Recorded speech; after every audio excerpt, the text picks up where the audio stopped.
наша армия находилась в Крыму на законных основаниях, по договору там находилась наша военная база. Первое, что мы сделали, увеличили свой контингент для охраны наших вооруженных сил там. Hola a todos, bienvenidos a Filosofía Clase B, yo soy Oscar. Me han dicho que de los impuestos son un robo, la propiedad es un robo, hay un salto olímpico. No, hay un pasito. Es el paso siguiente. Me dicen que si no existe la propiedad sin el Estado, entonces tampoco existe el homicidio si el Estado no lo sanciona con una ley. No, el homicidio existe aunque el Estado no lo sancione por ley, y esto lamentablemente existen muchos ejemplos reales de esto. No es el mismo caso. El Estado no crea la vida humana. Esta es precisamente la visión que tiene de la vida humana las ideologías totalitarias como el comunismo. Creen que el hombre existe por la clase social, por el Estado, por lo que sea. El hombre es creado por el Estado, es para servir al Estado, o a la clase, o al partido. No, el ser humano preexiste, la vida humana es previa al Estado, y por lo tanto el Estado no tiene derecho a quitarla. En cambio, el Estado sí crea la propiedad. El Estado crea la propiedad privada no existiría sin el Estado, y por lo tanto, el Estado tiene derecho a quitar la propiedad privada, por ejemplo, como castigo a un delito. Esta es la gran diferencia. Existe, sin el Estado, previo al Estado, existe la propiedad en el sentido en que un bandolero se apropia de algo. O sea, no existe la propiedad como derecho reconocido del individuo. Existe la propiedad, entre comillas, como situación de facto debida a la violencia. El bandolero que dice, esta tierra es mía. Esa casa me gustó, ahora es mía. Echen a los habitantes. Las mujeres que me gustan son mías. A ver quién me lo discute. Esa es la propiedad que existe sin el Estado. Y esta es la visión que tiene de la propiedad la izquierda. Así se comportan en todos los países donde han tomado el poder. Fíjense el tema de GameStop con Biden.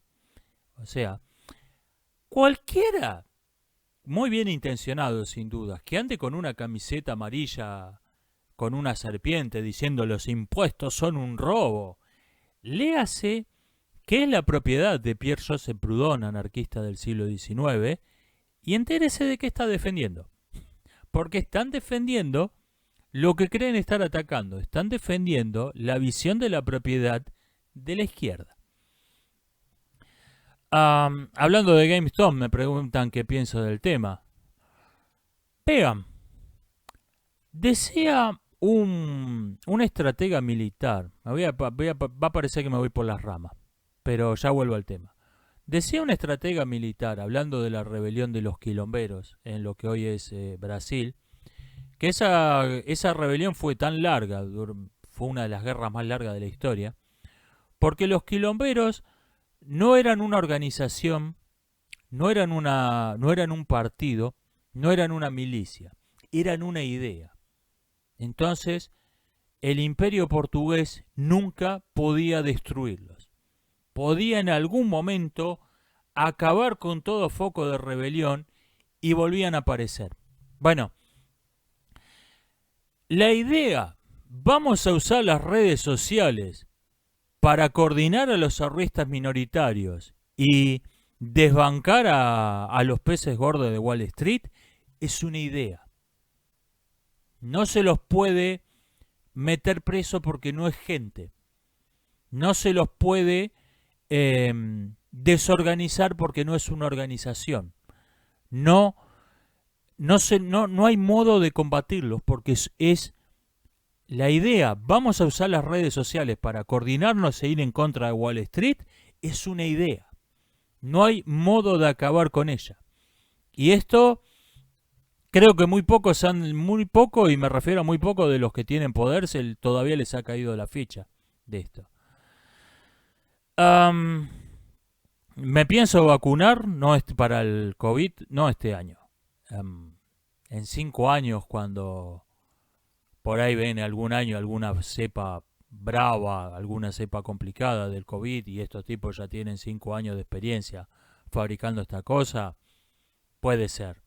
Pero inyectarte algo experimental, algo que recién salió mal probado del laboratorio, para una enfermedad que mata a menos de una persona de cada 3.000, no tiene lógica, no tiene sentido.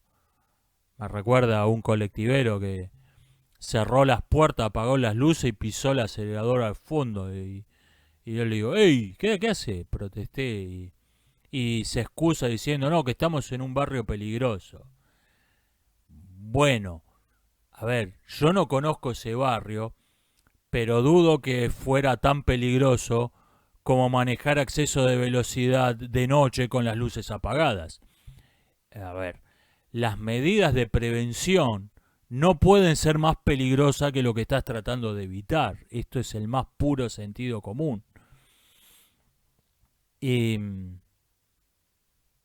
no, respuesta corta no. Y además, aunque quisiera, como el gobierno se robó todo el dinero que era para las vacunas, no hay, así que problema no hay. El gobierno de mi país se robó todo el dinero que era para eso, así que está resuelto, aunque quisiera vacunarme. Pero aunque la tuviera disponible, no estoy interesado. ¿Qué pienso de la película Network? Network es una sátira de un noticiero de la década de los 1970s. Se quedó corta. Es una parodia que se quedó corta.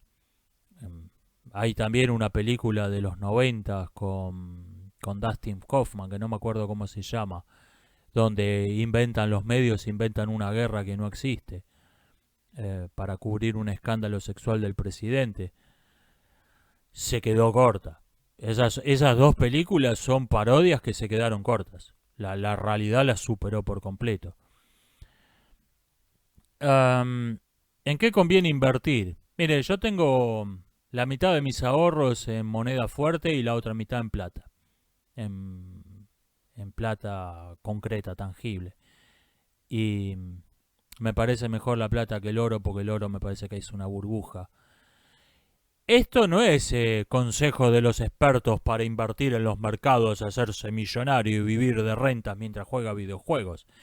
Esto es apostarle al caballo favorito a que va a salir tercero. O sea, es la apuesta más segura que se me ocurrió. No es para ganar dinero esto. Comentarios sobre el tema de Myanmar. Sobre cómo lo están cubriendo los medios. En ese comentario, en ese artículo en la sección comunidad, cometí el error de poner entre comillas lo que estaba parodiando del discurso de los medios. Aunque el discurso de los medios las comillas indican que son citas textuales, lo cual no es el caso. Esto no tenía intención de difundir noticias falsas yo, y no criticando las noticias falsas. Eso fue un error, no tendría que haberlo puesto entre comillas. El discurso completamente incoherente de los medios sobre este tema es que tienen que reconciliar lo irreconciliable. Por un lado, tienen que decir que este régimen ya era una dictadura militar, pero al mismo tiempo tienen que decir que los golpistas que dicen que las elecciones fueron fraudulentas están mintiendo, porque esto te crea tiene un cierto aire de familia, no sé.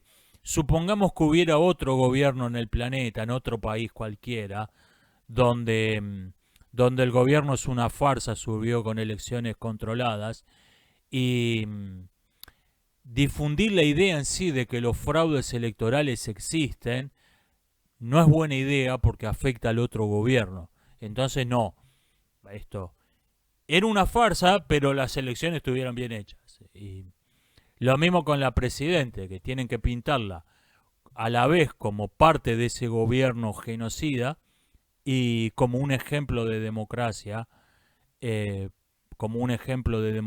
pacifismo, que ha sido brutalmente derrocada por estos malvados militares. ¿Por qué? Porque en la constitución de Myanmar, redactada por los militares, se dice que hay elecciones, sí, pero para votar, para ser ciudadano, tenés que ser budista practicante. Entonces, Una pregunta. Este régimen, estamos todos de acuerdo en que este régimen es una farsa, ¿no? Sí. Una pregunta.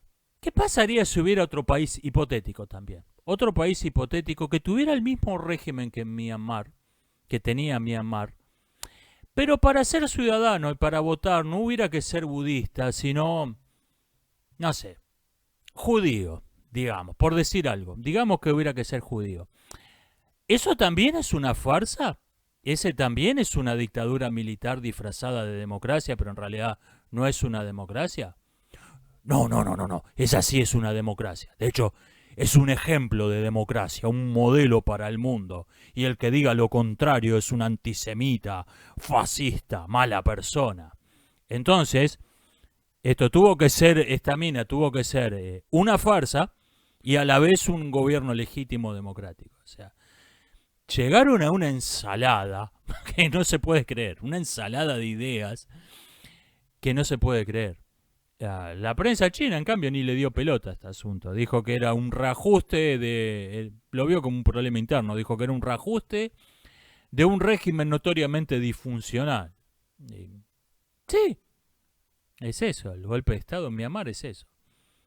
A ver, cuando la fuente de información que está más cerca de la verdad es el Global Times, hay que empezar a preocuparse, me parece.